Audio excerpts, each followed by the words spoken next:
백년암에서 큰절 해인사를 가자면 이 좁은 산길을 한참이나 걸어야 한다. 생전에 이 길로만 다니시던 큰 스님 덕에 이 길은 나에게 너무도 익숙하다. 풀섭 사이의 이 좁다란 길이 요즘은 휑하니 넓게만 느껴진다. 내 마음에선 언제부터 이 길이 이렇게 넓어졌을까?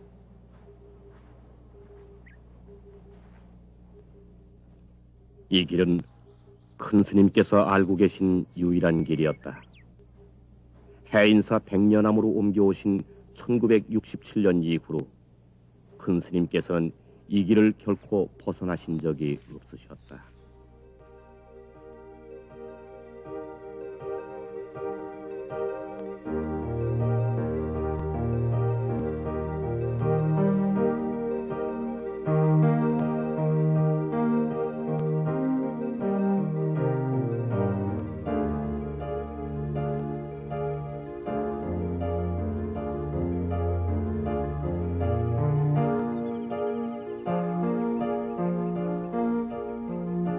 저 밑 해인사에 이 나라의 대통령이 찾아왔을 때도 그 절의 방장이신 성철 큰 스님은 내려가지 않으셨고, 종단의 종정에 추대됐을 때도 취임식장 서울에 나가지 않으셨다. 산승은 산을 떠날 수 없고 선승은 선방을 지켜야 한다시며 바위처럼 움직이지 않으셨던 큰 스님. 무엇이 큰 스님으로 하여금 평생을 산에만 머무르시게 했을까? 그 외고집으로 당신께서 평생을 이루신 일들은 대체 무엇이었을까?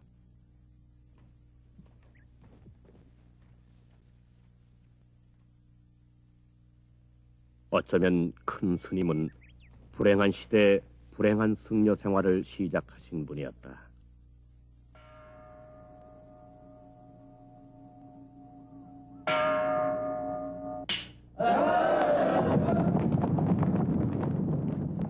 500년의 억불 정책으로 피폐해진 조선 불교에 갑자기 몰아친 외색 불교의 바람으로 당시의 한국 불교란 부처와 조사들의 가르침에서 크게 멀어진 일그러진 모습이었다. 일제시대에 태어난 큰 스님께서는 어쩔 수 없이 외색화된 불문에 들어가 땅에 떨어진 법통과 꺼져가는 종풍을 직접 보고 겪으셔야 했다. 대처승이 거머쥐고 있는 사찰들, 선방이 따로 없어서 떠도는 수좌들, 신도의 시주에 의해 살아가는 스님네들, 꼿꼿한 성품의 큰 스님께 용납하기 어려운 사문의 풍경이 어디 한두 가지였을까?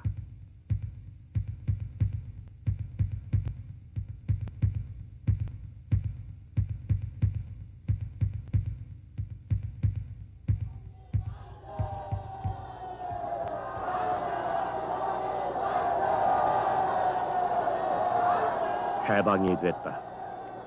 해방. 그것은 불가에서도 외색을 씻어내고 우리 불교 본래의 종지를 바로 세울 수 있는 절호의 기회이기도 했다.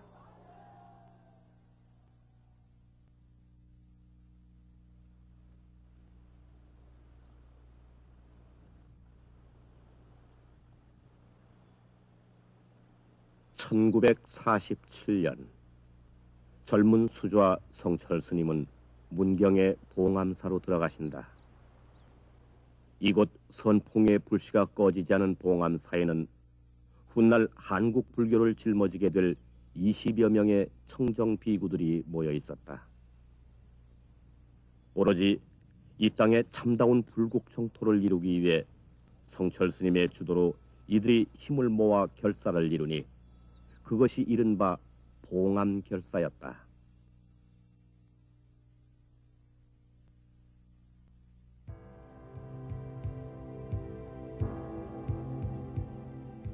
부처님 법대로 살자.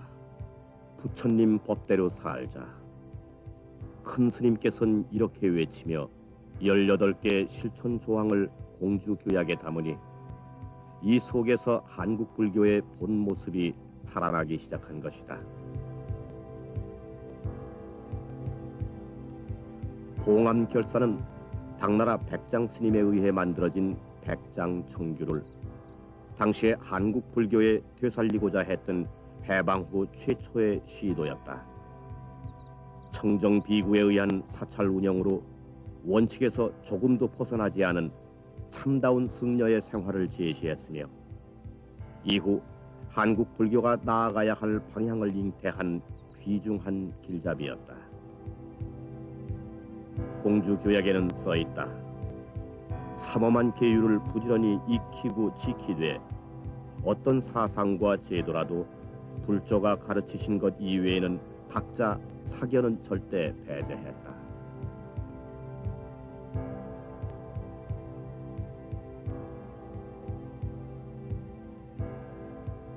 성철 스님은 즉각 산신당과 칠성각 등 사찰 내의 불교 외적인 요소들을 제거하신다. 이것들은 본래 민간에 전해오던 토속신앙의 일종으로 불교의식과 함께 무비판적으로 존속되어 오던 것들이었다.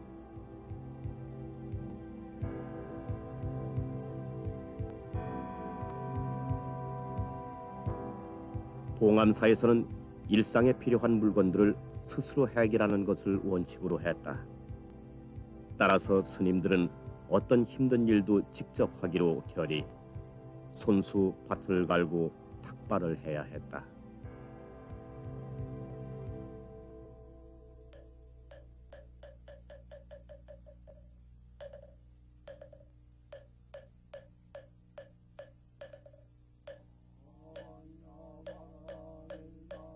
집집으로 다니며 먹을 것을 얻는 탁발은 승려들에겐 아집을 없애는 공부의 한 방편이다.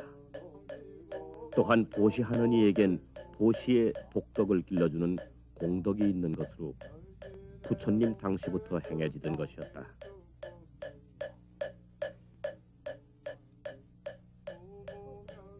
그러나 당시 봉암사의 스님들은 더 나아가서 탁발을 통해 자비를 실현하기도 했다. 가난한 사람을 만나면 탁발한 것을 오히려 보시하고 돌아오는 일이 흔했다.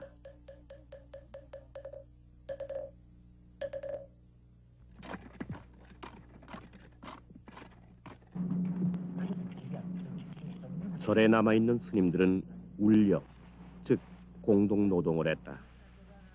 밭에서 채소를 가꾸기도 하고 산에 가서 직접 땔감을 구해와야 했다.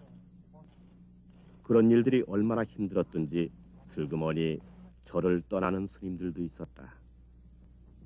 이들은 의식주 전반에 걸쳐 불교 전례의 법식을 되찾으려 노력했으며 또한 공양할 때는 바루를 사용했다.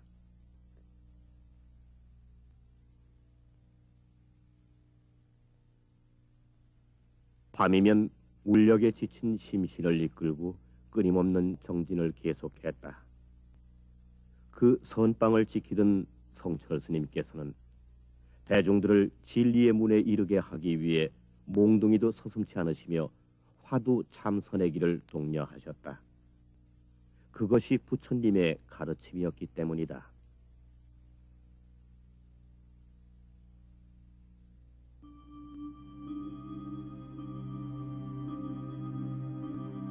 그 무렵 성철 스님께서는 처사 김병룡으로부터 방대한 양의 불서를 기증받으셨다.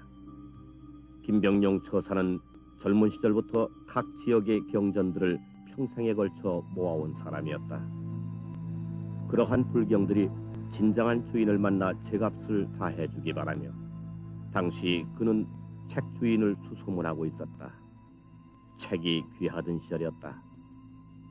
경판은 다른 곳으로 보내지고 책은 봉암사의 성철 스님께 남게 됐다.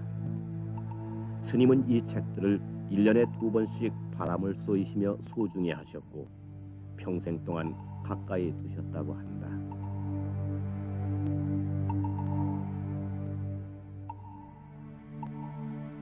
해인사에서 열반하시기까지 자운 스님은 성철 스님의 절친한 도반이셨다. 봉암사 시절 이 땅에 피폐해진 계율을 바로잡기 위해 성철 스님은 의논 끝에 자운 스님으로 하여금 율장을 바로 세우는 책임을 부탁하셨다. 자운 스님의 율장 연구를 바탕으로 곧 그 계율을 홍보하기 위해 보살계 수계식을 마련하신다. 이 수계식 기간 중 성철 스님께서는 처음으로 신도들로 하여금 스님들께 3배의 이해를 갖추게 했다. 오랜 세월 실추되어 왔던 스님에 대한 위상을 새롭게 확립하신 것이다.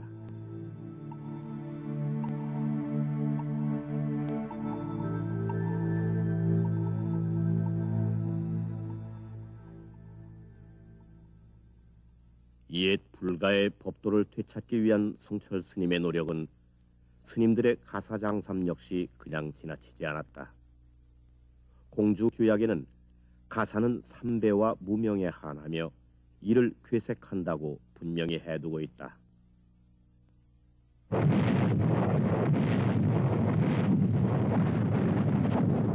봉암 결사가 3년째 계속되던 1950년, 이 땅에는 한국 전쟁이 시작됐다.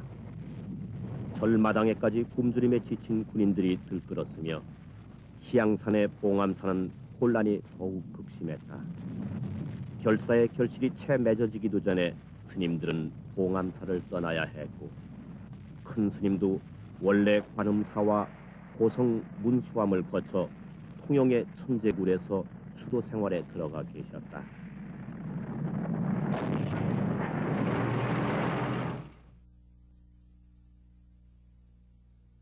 전쟁이 끝나자 한국 불교계는 곧 엄청난 회오리에 휘말린다.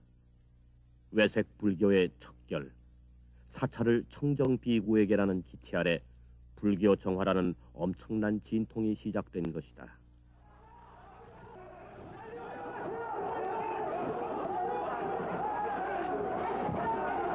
그것은 700명에 지나지 않던 비구승이 7,000명의 대처승을 절에서 몰아내고 정통성을 확립하려는 대변혁이었다.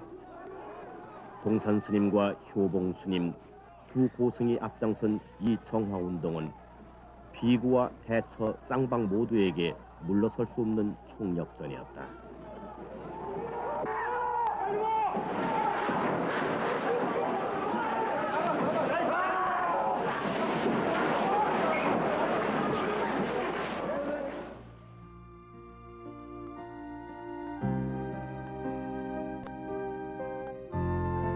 성철 스님과 청담 스님이 필요한 시기였다. 부처님 법대로 살기를 결의하며 봉암 결사를 주도했던 두 사람의 걸출한 선승. 서울의 비구 종단은 수차례에 걸쳐서 두 분의 합류를 끈질기게 요청해왔다. 그때 드디어 좌선의 자리를 털고 일어나신 분은 문수암의 청담 스님이었다. 청담 스님은 일제시대부터 종단 개혁을 준비해 오신 터였다. 그러나 성철 스님은 이렇게 말씀하셨다.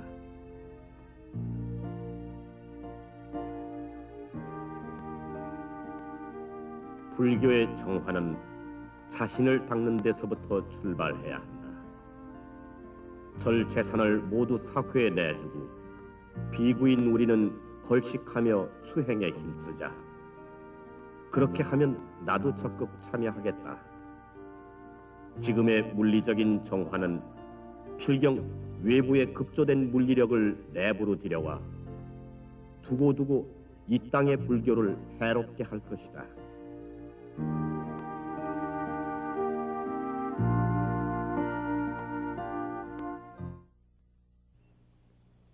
정화의 소용돌이를 뒤로 하고 큰 스님께서 들어가신 곳은 대구 팔공산이었다.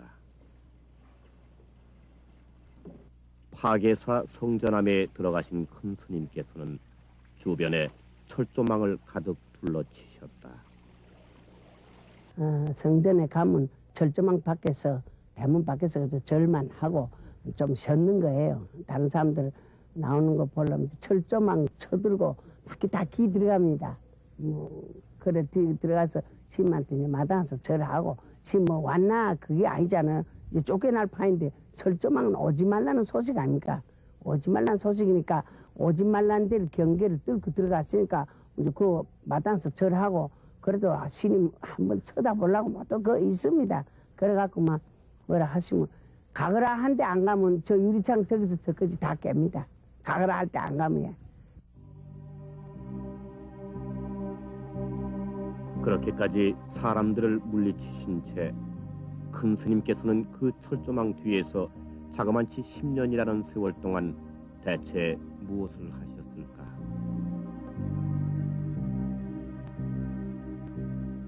몸은 정화의 현장을 떠나셨으나 큰 스님께서는 성전함에서 스스로 강조하셨던 내부의 개혁을 완성하기 위해 기나긴 침잠의 시간 속으로 들어가신다. 가끔씩 청담 스님께서 그곳에 들러 길고 긴 이야기를 나누실 때도 있었으니 그때 두 분께서 나누신 대화야말로 불교 정화의 사상적 토대에 다름 아니었다. 큰 스님께서 우리나라 범어 번역의 선구자가 되신 것도 불법의 진리를 보다 올바르게 사바 대중들에게 알리기 위해서였다.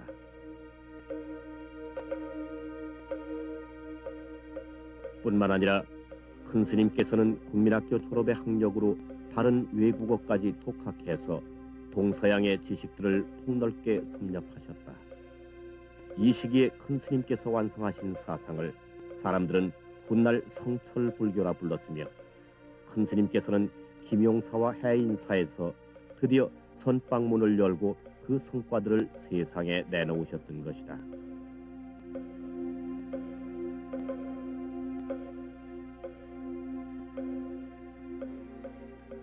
이제 그럴 때는 이제 우리 불교 이제 근본 입장이 어느 곳에 있냐 다 이제 알 수 있는 것이 우리가 어떻게 하게 나올 사람이 있냐 말이야. 그러니까 이제 현실주의 절대라든지 모든 근본만 공식이 어느 공식에 다 포함되어 있구나. 부처님이 말하겠냐 말이야. 나는 중도를 정독하겠다. 양변을 여의고 양변을 말이야. 양변이 서로 합해서 원무에 무예자자한 말이야.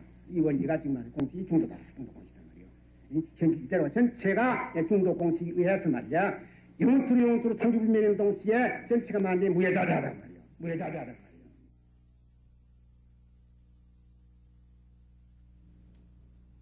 불교의 근본 사상을 부처님의 중도 사상에서 찾으신 스님의 중도 법문은 끝없이 이어졌다. 일체법 불생요 모든 법이다 나지 않고 일체법 분멸이 일체 모든 멸하지 없어지지 않는다 그 말이야. 양명 여시하면 만약 이렇게 알 같으면은 제불이 상현령이라 모든 부처가 항상 같이 나타나 있느니라 이렇게 말했거든. 그러니까 한 가지 두 가지가 무슨 어디 뭐 불생불멸이 아니라 전체가 말다 일체가 말이야. 전체가 말다 불생불멸이다 이것이야. 사람도 불생불멸이고 짐승도 불생불멸이고 초목도 불생불멸이고 저 무슨 말하자면은 돌도 불생불멸이고 허공도 불생불멸이고 저 일월도 불생불멸. 일체가 전체가 말하자면 무슨 존재하는 문제, 존재하는 것은 전체가 다 어떤지 생명은 다 없다. 불생불멸이다.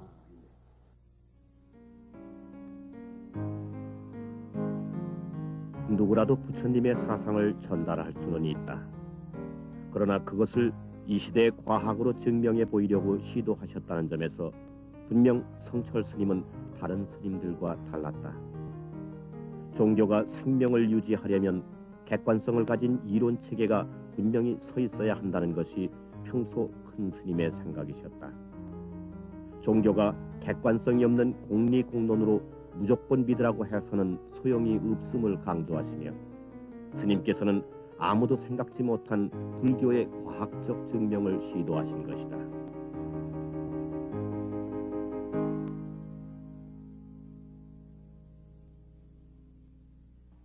요새는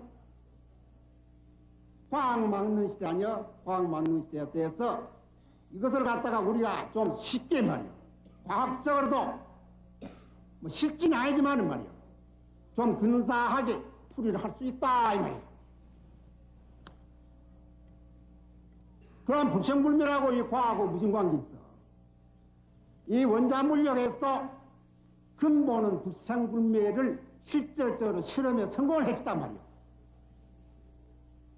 좀 말이 좀 이렇게 들었는지 모르겠는데 이 이론을 처음으로 제시한 사람은 누구냐면 아인슈타인이야. 아인슈타인이 상생 이론에서 말이에요. 등가 원리라는 걸 제시했어. 등가 원리. 등가 원리라는 건 무엇이냐면은 이 자연계를 구성하고 있는 모든 것은 말이에요. 에너지와 질량 두 가지로 구성이 되어 있는데 그전 고전 물리에서는 어쩌면 에너지와 질량을 갖다가 두 가지로 분리해놓고 봤단 말이에요. 분리해 봤어. 분리해가 또 봤는데 그 등가 원리에서는 어쩌냐면은 결국은 에너지가 질량이고 질량이 에너지단 말이에요. 같다 그 말이에요. 그래 유형인 질량과 무형인 에너지가 어찌게 서로만 합할 수가 있나? 그 상상도 못 해봤거든. 상상도 못 해봤는데 아인슈타인이 등가 원리에서 두 가지가 아니다. 같다 그 말이에요. 값이 같단 말이에요. 하나라고 말이에요. 큰 스님께서 아인슈타인의 등가 원리를 설명하신 것은 그의 실험 결과가 부처님의 말씀에 부합된다는 것을 강조하기 위함이었다. 즉 우주 만물의 근본 요소인 유형의 질량과 무형의 에너지가 같다는 등가 원리는 유형 무형의 형체가 바뀐다 해서 그 본질이 없어지거나 새로 생기는 것이 아니라는 것이다. 따라서 그것은 부처님께서 2500년 전에 이미 말씀하신 불생불멸, 모든 것이 나지도 않고 없어지지도 않는다는 설법과 결과적으로 같은 것이라는 설명이셨다.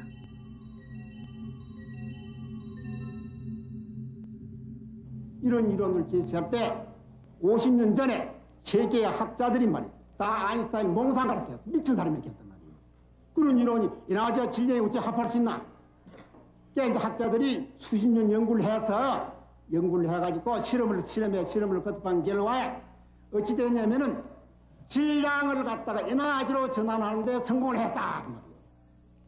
그러니까 그 성공 첫 단계가 뭐냐면은 원자탄, 수소탄이 성공이 돼 있어. 질량 말이요. 질량을 갖다가 전환을 시 원자 핵 말이야. 전환을 시가 있고, 그건 핵 분열이라는 건데, 핵을 분열을 시가 있고, 보면은 거기서 막단 에너지가 발생이 되거든. 에너지가 발생이 되는데, 그것이 안 되면 우리가 쳐나왔다는 원자탄 아니냐 말이야.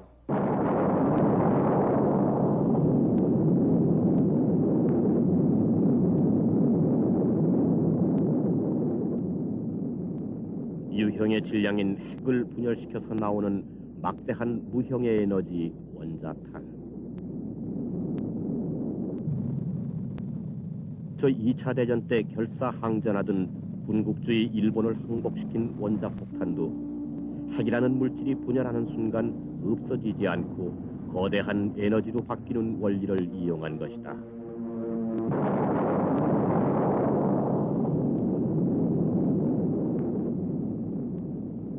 불생불멸, 그 말씀과 다름이 아닌 것이다.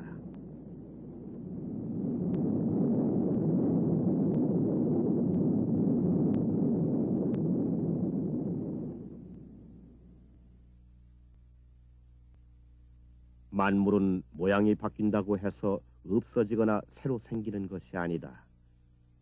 스님께서는 보다 쉽게 이를 물과 얼음으로 설명하셨다. 예를 들어 말하자면은 얼음과 물과 같은 식이야. 얼음과 물과 같다고 말이야. 물은 에너지에 비유하고 질량 얼음에 비유하거든. 물 한 그릇 갖고 만들면 얼어 놓으면 얼음 한 그릇. 얼음 한 그릇 놓으면 얼어 놓으면 얼음 또 물 한 그릇이라고 말이야. 그래서 볼 때는 얼음이지만은 내 물이고 볼 때 물이지만 또 내 얼음이란 말이야. 그래서 얼음이 지금 물이고 물이고 얼음과 그런 같은 만들면 내일이더라 이 말이야.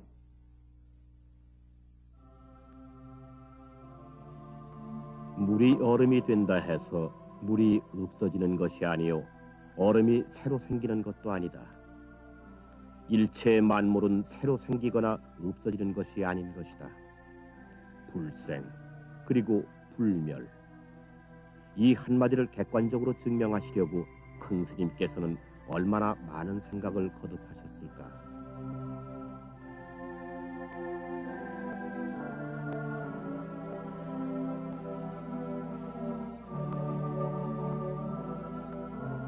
물이 얼음이고 얼음이 물인 것처럼 무형과 유형이 서로 통해버리는 원흉무애의 세계, 큰 스님께서는 과학과 불교로서 우리 중생을 중도의 세계로 끝없이 인도해 주신다. 물 한 그릇이 어림이다 했거든. 그 내용을 알아보니까 어림이 물이고 물이 어림이고 누가 그 말하겠어? 누가 반대하겠어? 얼음 한 그릇이 물 한 그릇, 물 한 그릇 얼음 한 그릇. 그래 불생불멸 기중국염이란 것이 요새 물리화학적으로 완전히 증명이 돼 있어. 책이란 것은 유혈을 말합니다. 공이라는 건 무혈을 말합니다. 유행이 즉 무행이고 무행이 즉 유행이다. 이것도 저 깊이 들어가면은 말이야 유행인 질량이 무행인 에너지로 전환하고 무행인 에너지가 유행인 질량으로 전환한다 그 말이야.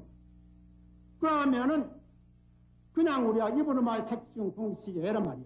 쉽지 말이야. 자연계의 현상을 보도록 해도 유행인 에너지가 유행인 질량으로 유행인 질량이 유행인 에너지로 전환하지 말이야. 색중 공식 그대로 아니야 이거. 그래 이런 이론을 갖다가 우리 불교에서 무엇이라 하냐면은 중도 법문이다 이렇게 중도 법문이다 한단 말이야.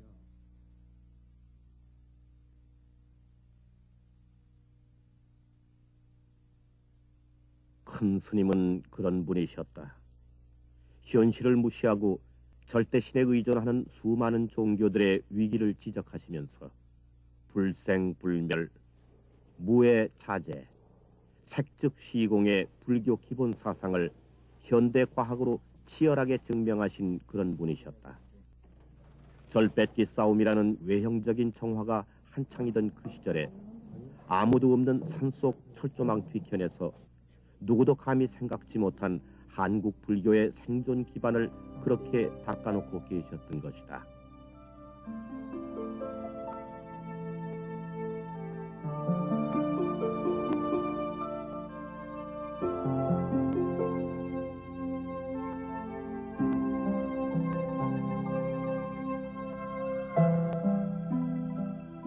훗날 큰 스님께서는 부처님의 사상을 중도라고 말한 사람은 많으나 중도를 선과 교회에 일치시킨 사람은 당신이 최초라고 말씀하신 적이 있다.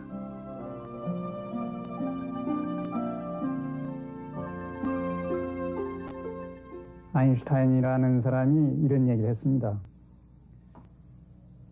20세기에 가장 과학에 일치하는 종교는 불교다. 그런데 종교 없는 과학은 절름발이요. 과학 없는 종교는 맹인과 같다. 그래서 흔히 이제 그 1세기 과학자들 중에는 과학과 종교가 사실은 같은 세계를 지향하고 있다는 그런 얘기들을 합니다.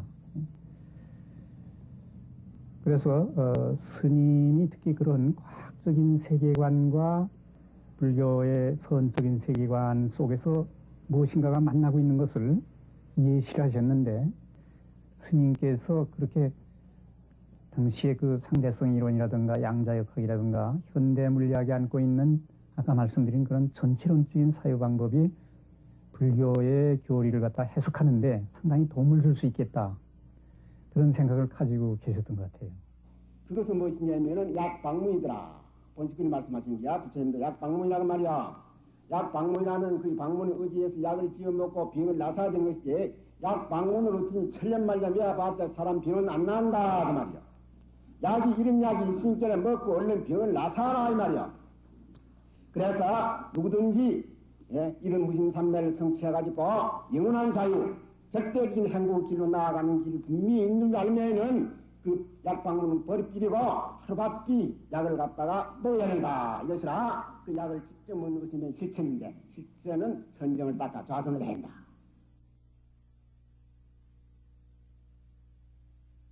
젊은 수좌 시절에 이미 8만 대장경을 거꾸로 외우는 스님이라고 불리울 만큼 경전에는 통달하셨던 스님께서 경전을 보지 말라고 말씀하신 이유는 무엇이었을까?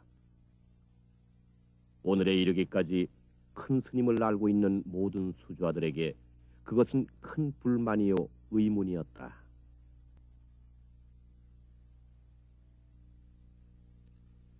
당신은 의지할 만한 사람이 없어서 경전과 조사 어록을 파고들었으나 이제 당신의 노력으로 선문의 정로를 되찾아 나오셨으니 뒤를 잇는 수자들에게는 오로지 참선에만 정진하라는 말씀이셨던 것이다.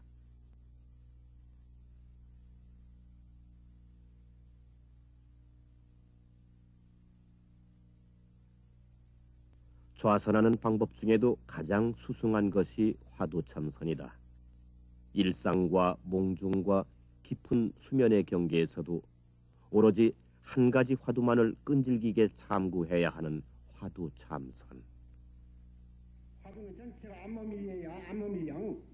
그 법문은 전체가 어떻게 되냐면은 말에 있지 않다고 말이야. 말에 있는 것이 아니야. 말은 겉에 표현된 것하고 속하고 다르다 그 말이요. 화두는 전체가 안몸이에요. 안몸이요.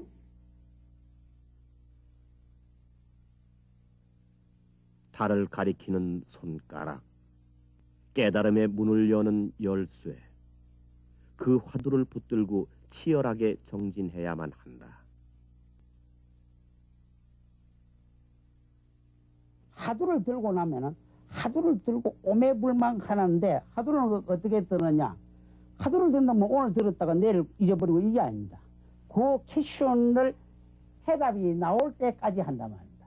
나올 때까지 하기 때문에 고양이가 쥐를 잡으려면 어떻게 하냐? 고양이 쥐를 잡으면 쥐가 저 구멍에 딱 있다면 쥐가 나올 때까지 딱 이래 불알 뜨고 있어야 되는데 고양이 눈이 깜빡할 때 쥐 달아 나쁩니다.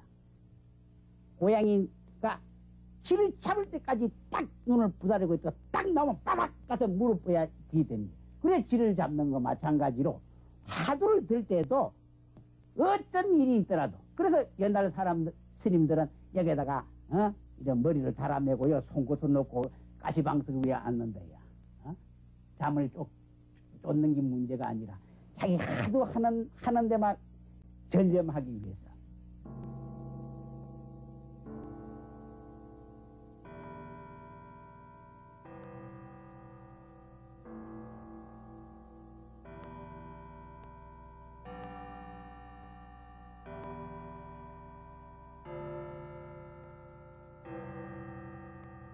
큰 스님께서는 수행자들이 오직 화두만을 참고하여 의단을 타파할 수 있도록 이렇게 수주와 오계를 써서 남기셨다.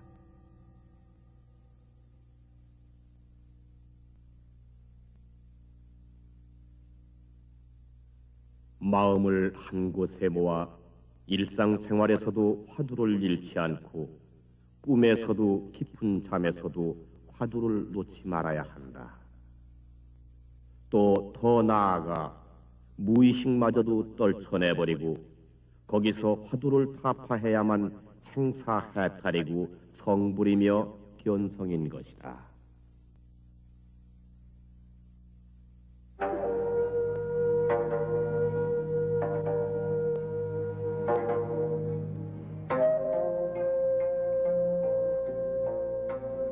대해탈의 길은 결코 문자로 이룰 수 있는 길이 아니었다. 그 가르침을 큰 스님께서는 성전 철조망 속에서 정리하셨던 것이다. 또한 큰 스님께서는 당신의 체험적 사상을 정리하시면서 이 나라 불교의 충격적인 문제를 제기하셨다. 즉, 한국 불교가 오랫동안 믿어왔던 깨달음의 경지에 심각한 이의를 던지신 것이다.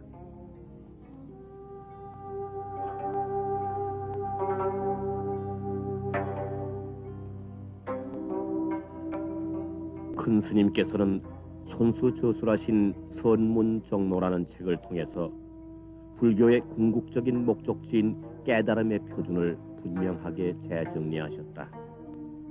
선문의 바른 길, 선종의 종지를 뚜렷이 밝힌 지침서다. 부처님의 법이 전해져 오는 동안 여러 가지 이설들이 나타나 납자들이 이를 성취하지 못하게 됨을 큰 스님께서는 염려하셨다. 당신께서는 무릇 이설 중의 하나로 도노점수 사상을 논하셨다. 도노점수의 원조는 당나라 스님 하택으로 우리나라에서는 보조 스님이 이를 역설한 이래 도노점수론을 금과 옥조로 삼아오고 있었다. 그런데 큰 스님께서는 이 도노 점수를 신봉하는 자는 모두가 지혜 종도라고 선언해 버리신 것이다.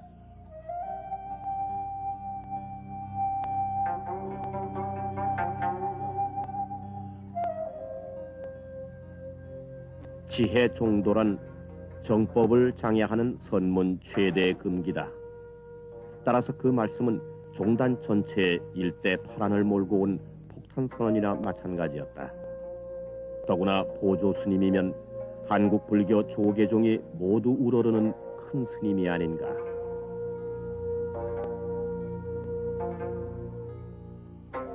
보조 스님은 700여 년 전 이 땅에 선과 교를 융합시키려고 노력했으며 그런 결과로 선종 정통 사상인 도노돈수의 종지를 벗어나 교가적인 도노점수의 이론을 선가의 종지로서 내세웠다.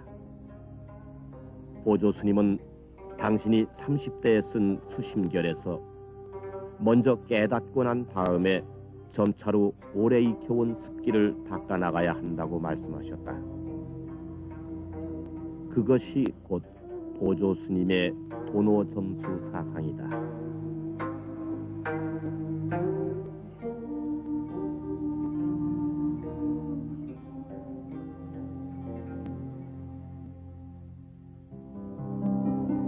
그러나 700년 뒤 우리 시대 성철 스님께서는 선종의 본래 사상인 도노돈수를 주장하셨다. 마음이 구경의 깨달음에 이르기까지 어떤 단계를 구분 지을 수 없이 마음의 본원 자리에 단박 깨달아 들어간다는 것이다. 경전을 읽다가 이론적으로 이해하는 것을 해오라 한다. 수심결의 주장은 이 해오의 의지에서 점진적으로 닦아 마지막에 깨달음에 이른다는 것이 골자다. 반면에 선문정론은 발심한 이후 한결같이 화두를 참고해서 마침내 아주 작은 망상까지도 없어진 구경의 자리만이 깨달음이라고 주장한다. 결국 두 스님의 주장은 깨달음이란 단계적인 것인가 혹은 단박에 이루어지는 것인가로 요약된다. 기인론에도 구경지, 구경지에 가서만 안 되면 이제 근본 문명에 따라 같은 견성한다. 그 구경지 보살하든 그런데 그 법신 보살은 구경지 보살 밑이란 말이야. 저 밑에서 하는 소거든. 그런데 그 법신이라는 것은 법신 보살하는 것은 법신을 상상으로 한다 이 말이지. 직접 봤다 이 말 아니야. 화두가 부전 해가지고 그냥 낮에 가서 오메리가 되고 오메리 가서 내명이 되고 그래서 거기서 이제 참발로 이제 한눈 뜨면 그 이제 깨친 그 긴세지 말이지. 그게 저는 그 말자 공부하다 병난 기야. 그러니까 이제 십지보살도 공부하다 병난 사람이지. 그게 실제 공부 성장한 사람이 아니도.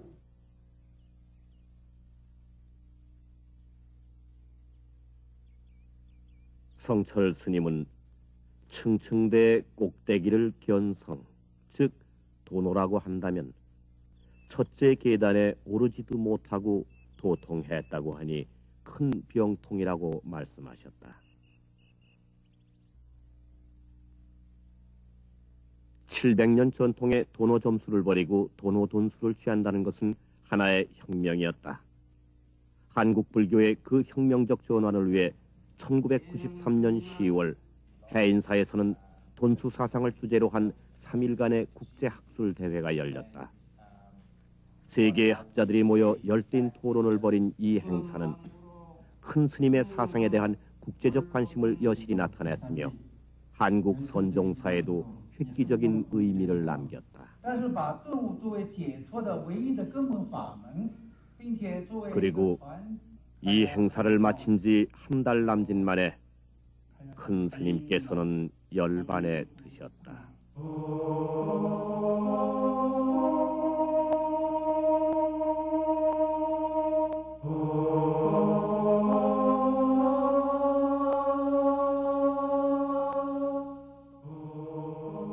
그 자신 진리를 향한 철저한 구도자로서 사바 대중들에게는 그 진리의 달을 가리키는 정확한 손가락으로서 이렇듯 커다란 족적을 남기고 떠나신 성철 큰 스님.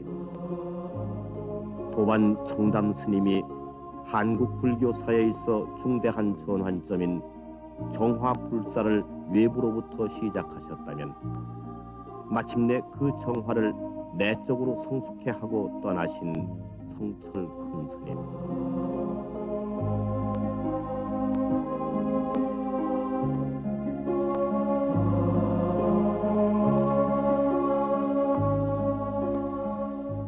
한평생 수행납자로서 치열하게 사셨던 그분이 잠깐 동안 이 사바세계를 다녀가신 그 뜻은 무엇이었을까?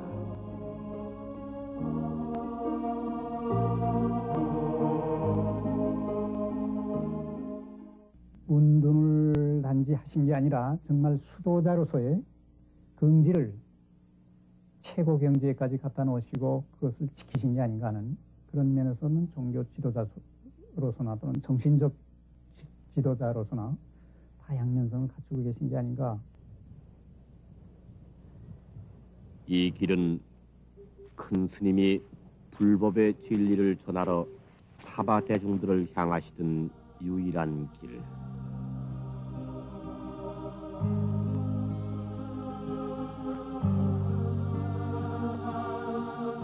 과연 몇 사람의 중생이 큰 스님이 가리키신 그 달을 보았을까?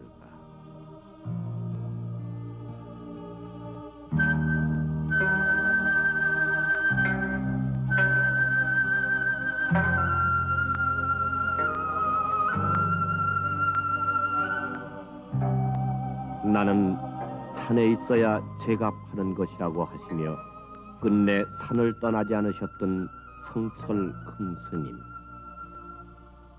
그 요지부동의 세계가 이제 한국 불교사의 그 무엇도 대신할 수 없는 깊은 울림의 법문으로 남아있는 것은 아닐까.